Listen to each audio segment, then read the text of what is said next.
Hello दोस्तों, आइए चलिए सुनते हैं आज की कहानी। सालों पहले एक गांव में सूरज नाम का किसान अपनी पत्नी के साथ रहता था। किसान बूढ़ा था लेकिन उसकी पत्नी जवान थी। इसी वजह से किसान की पत्नी दुखी रहती थी। वो हमेशा अपने ही जैसा जवान पुरुष से शादी करने की चाहत मन में रखती थी। महिला के मन की बात को एक चोर समझ गया। वो रोज महिला का पीछा करने लगा। एक दिन उसने किसान की पत्नी को ठगने के विचार से उसे एक झूठी कहानी सुनाई। चोर ने कहा, सालों पहले मेरी पत्नी मुझे छोड़कर चली गई थी। अब मैं अकेला हूँ। मैं तुम्हारी सुंदरता पर मोहित हो गया हूँ और तुम्हें अपने साथ शहर ले जाना चाहता हूँ। स्त्री यह सुनते ही खुश हो गई।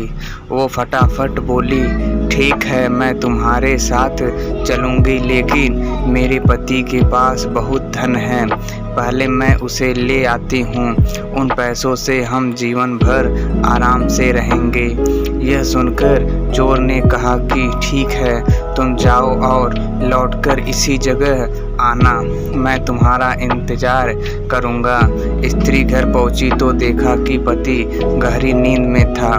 महिला ने सारे जेवर और नकदी को पोटली में बांधा और चोर के पास चली गई। किसान की पत्नी को आते देखकर चोर के मन में हुआ, अब मैं बहुत जल्दी धनवान बनने वाला हूँ। बस अब इस महिला से पीछा छुड़ाने की तरकीब निकालनी होगी। तभी किसान की पत्नी चोर के पास पहुंची।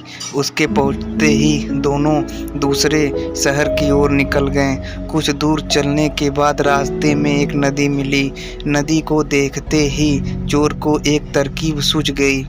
वह महिला से बोला, देखो नदी गहरी है, इसे मैं तुम्हें पार करवाऊंगा, लेकिन पहले मैं यह पोटली नदी के उस पार रखूंगा, फिर तुम्हें साथ ले जाऊंगा। स्त्री को चोर पर पूरा विश्वास था। उसने कहा, हाँ, ऐसा करना ठीक रहेगा। फिर चोर ने कहा, देखो तुमने भारी जेवर पहने हैं, ये जेवर भी तुम मुझे दे दो ताकि तुम्हें नदी पार करने में कोई बाधा न हो। यह सुनते ही किसान की पत्नी ने अपने सारे जेवर चोर को दे दिए। पोटली में बंधा धन और महिला के जेवर लेकर चोर नदी के पार चला गया। महिला उसके लौटने का इंतजार करती रही, लेकिन वो फिर कभी लौटकर नहीं आया।